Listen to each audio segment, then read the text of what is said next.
इतिहास है। 1962 में भारत और चाइना के बीच जो युद्ध हुआ, उस समय भारत के रक्षा मंत्री थे वीके कृष्णा मेनन। वो भी यही का नेतृत्व किया था। उन्होंने चुनाव लड़के जीत के लोकसभा में गए थे इसी क्षेत्र से। तब इस क्षेत्र का नाम था उत्तर मुंबई, और यह चेंबूर की तरफ से लेकर बोरीवली तक था, दहिसर तक था। उसके बाद, ये मैं 60s की बात बता रहा हूं, उसके बाद 70s में इस इलाके का नेतृत्व, उत्तर मुंबई का नेतृत्व, जिसमें बांद्रा से लेकर के अंधेरी और बोरीवली तमाम क्षेत्र थे, स्वर्गीय HR गोखले जी ने किया, जो इंदिरा जी की सरकार में देश के कानून मंत्री हुआ करते थे। उसके बाद 80 के दशक में दत्त साहब आए, 90 के दशक तक दत्त साहब रहे, फिर 2000 के दशक में नई सदी में गुरदास जी आए। हाँ, बीच में कभी कभार शिवसेना भी जीतती रही है, मैं इससे इनकार नहीं करता हूं, लेकिन सच यह है कि यह चुनाव क्षेत्र कांग्रेस पार्टी का चुनाव क्षेत्र है। कांग्रेस पार्टी के मतदार यहां पर हैं। पश्चिम क्षेत्र है, हर वर्ग में कांग्रेस को मानने वाले लोग हैं, और ऐसे में मैं विशेष तौर पर आग्रह करूंगा कि यह सीट हर हाल में कांग्रेस पार्टी के पास आनी चाहिए। किसको कैंडिडेट बनाया पार्टी तय कर ले, लेकिन इतिहास का जो इतना बड़ा पन्ना है, इतना विराट अध्याय है जहां कांग्रेस पार्टी की मौजूदगी रही है, इस चुनाव क्षेत्र में पूरे के पूरे अध्याय के सारे पन्नों को जला करके राख नहीं किया जा सकता है। कांग्रेस की उपस्थिति थी, उपस्थिति रहेगी। जो एनडीए में लगातार मीटिंगें हो रही है, खींचतान चल रहा है सीटों को लेकर के, उससे हमारे कार्यकर्ताओं में एक असंतोष है, निराशा है, बेचैनी है, नाराजगी है। और जिस तरीके से हमारे सहयोगी दल की तरफ से नाम पे नाम रिलीज किया जा रहा है, मीडिया में फीड किया जा रहा है, उससे हमारे कार्यकर्ताओं में संभ्रम निर्माण हो गया है। अभी तक कोई नाम तय नहीं हुआ, अभी तक सीट तय नहीं हुई, अभी तक कहीं साइन नहीं हुआ है, लेकिन जानबूझ के कांग्रेस के कार्यकर्ताओं को डिस्टर्ब करने के लिए, कांग्रेस के कार्यकर्ताओं का मनोबल तोड़ने के लिए इस प्रकार की हरकत हो रही है। मुझे लगता है इसको रोकने की आवश्यकता है।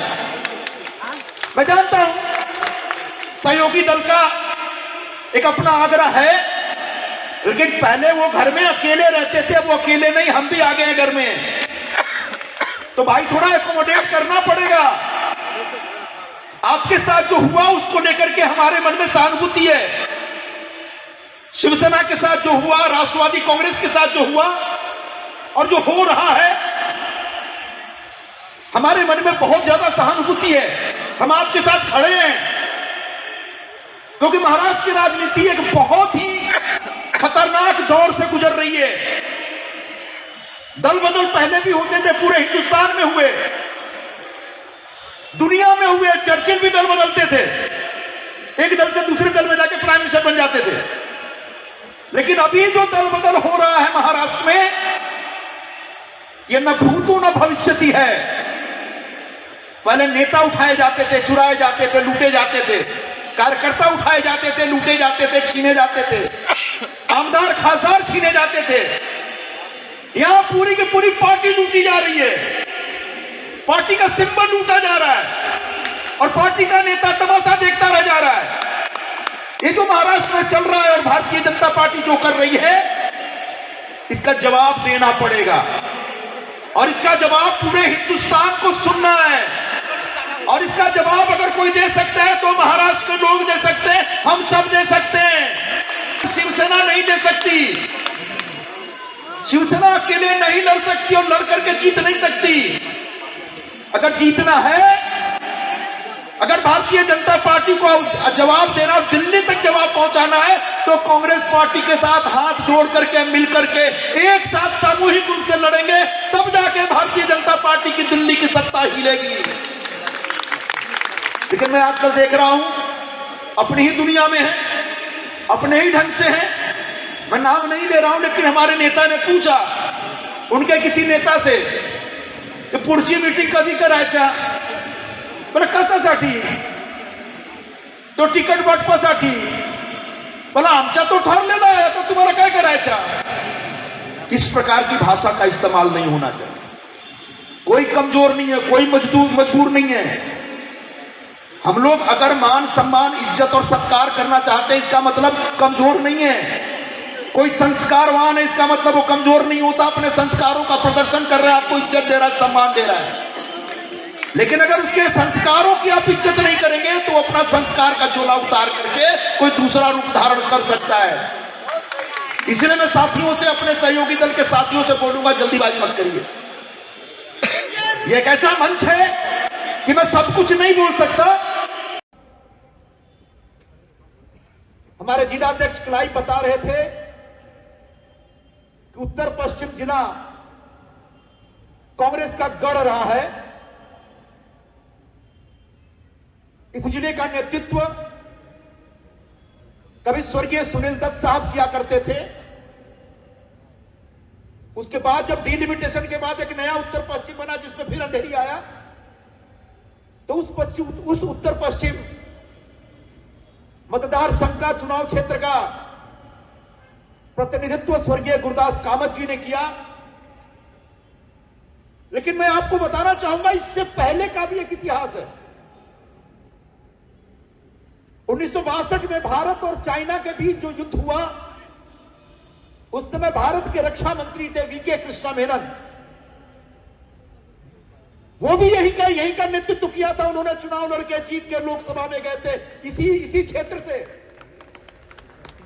तब इस क्षेत्र का नाम था उत्तर मुंबई, और यह चेंबूर की तरफ से लेकर बोरीवली तक था, दहीसर तक था. उसके बाद, ये मैं 60s की बात बता रहा हूं, उसके बाद 70s में इस इलाके का नेतृत्व, उत्तर मुंबई का नेतृत्व, जिसमें बांद्रा से लेकर के अंधेरी और बोरीवली तमाम क्षेत्र थे, स्वर्गीय HR गोखले जी ने किया, जो इंदिरा जी की सरकार में देश के कानून मंत्री हुआ करते थे. उसके बाद 80 के दशक में दत्त साहब आए, 90 के दशक तक दत्त साहब रहे, तो 2000 के दशक में, नई सदी में गुरदास जी आए. हाँ, बीच में कभी कभार शिवसेना भी जीतती रही है, मैं इससे इनकार नहीं करता हूं. लेकिन सच यह है कि यह चुनाव क्षेत्र कांग्रेस पार्टी का चुनाव क्षेत्र है. कांग्रेस पार्टी के मतदार यहां पर हैं. कांग्रेस को मानने वाले सबसे ज्यादा लोग अगर किस क्षेत्र में है, तो वो ये उत्तर पश्चिम क्षेत्र है. हर वर्ग में कांग्रेस को मानने वाले लोग हैं. और ऐसे में मैं विशेष तौर पर आग्रह करूंगा कि यह सीट हर हाल में कांग्रेस पार्टी के पास आनी चाहिए. किसको कैंडिडेट बनाया पार्टी तय कर ले. लेकिन इतिहास का जो इतना बड़ा पन्ना है, इतना विराट अध्याय है, जहां कांग्रेस पार्टी की मौजूदगी रही है इस चुनाव क्षेत्र में, आज गठबंधन के नाम पे उस पूरे के पूरे अध्याय के सारे पन्नों को जला करके राख नहीं किया जा सकता है. कांग्रेस की उपस्थिति थी, उपस्थिति रहेगी. जो एनडीए में लगातार मीटिंगें हो रही हैं, खींचतान चल रहा है सीटों को लेकर के, उससे हमारे कार्यकर्ताओं में एक असंतोष है, निराशा है, बेचैनी है, नाराजगी है. और जिस तरीके से हमारे सहयोगी दल की तरफ से नाम पे नाम रिलीज किया जा रहा है, मीडिया में फीड किया जा रहा है, उससे हमारे कार्यकर्ताओं में संभ्रम निर्माण हो गया है. अभी तक कोई नाम तय नहीं हुआ, अभी तक सीट तय नहीं हुई, अभी तक कहीं साइन नहीं हुआ है. लेकिन जानबूझ के कांग्रेस के कार्यकर्ताओं को डिस्टर्ब करने के लिए, कांग्रेस के कार्यकर्ताओं का मनोबल तोड़ने के लिए इस प्रकार की हरकत हो रही है. मुझे लगता है इसको रोकने की आवश्यकता है.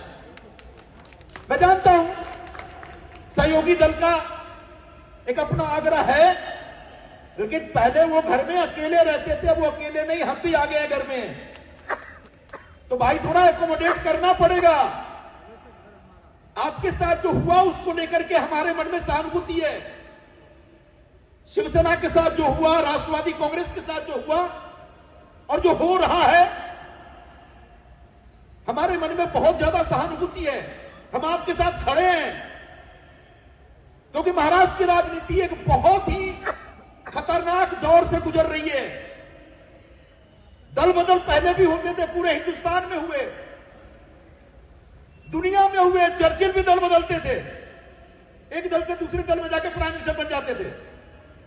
लेकिन अभी जो दल बदल हो रहा है महाराष्ट्र में, ये न भूतो न भविष्यति है। पहले नेता उठाए जाते थे, चुराए जाते थे, लूटे जाते थे, कार्यकर्ता उठाए जाते थे, लूटे जाते थे, छीने जाते थे, आमदार खासदार छीने जाते थे।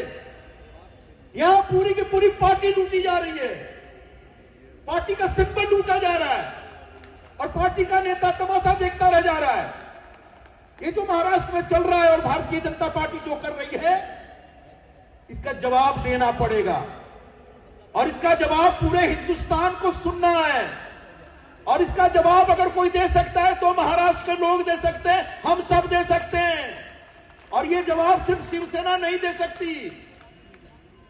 शिवसेना अकेले नहीं लड़ सकती और लड़ करके जीत नहीं सकती। अगर जीतना है, अगर भारतीय जनता पार्टी को जवाब देना, दिल्ली तक जवाब पहुंचाना है, तो कांग्रेस पार्टी के साथ हाथ जोड़ करके, मिल करके एक साथ सामूहिक रूप से लड़ेंगे, तब जाके भारतीय जनता पार्टी की दिल्ली की सत्ता हिलेगी। लेकिन मैं आजकल देख रहा हूं, अपनी ही दुनिया में है, अपने ही ढंग से है। मैं नाम नहीं ले रहा हूं, लेकिन हमारे नेता ने पूछा उनके किसी नेता से कि पुढची मीटिंग कधी करायच्या, मला कशासाठी, तो तिकीट वाटपासाठी। मला आमचा तो ठरलेला आहे, आता तुम्हाला काय करायचा। इस प्रकार की भाषा का इस्तेमाल नहीं होना चाहिए। कोई कमजोर नहीं है, कोई मजबूर नहीं है। हम लोग अगर मान सम्मान, इज्जत और सत्कार करना चाहते हैं, इसका मतलब कमजोर नहीं है। कोई संस्कारवान है, इसका मतलब वो कमजोर नहीं होता, अपने संस्कारों का प्रदर्शन कर रहा है, आपको इज्जत दे रहा है, सम्मान दे रहा है। लेकिन अगर उसके संस्कारों की आप इज्जत नहीं करेंगे तो अपना संस्कार का चोला उतार करके कोई दूसरा रूप धारण कर सकता है। इसलिए मैं साथियों से, अपने सहयोगी दल के साथियों से बोलूंगा, जल्दीबाजी मत करिए। यह एक ऐसा मंच है कि मैं सब कुछ नहीं बोल सकता, मेरे ऊपर एक मर्यादा है, बोलने को बहुत कुछ बोला जा सकता है, लेकिन मैं इतना ही कहूंगा कि थोड़ा मर्यादा में रहिए, मिलजुल करके, कॉम्प्रोमाइज करके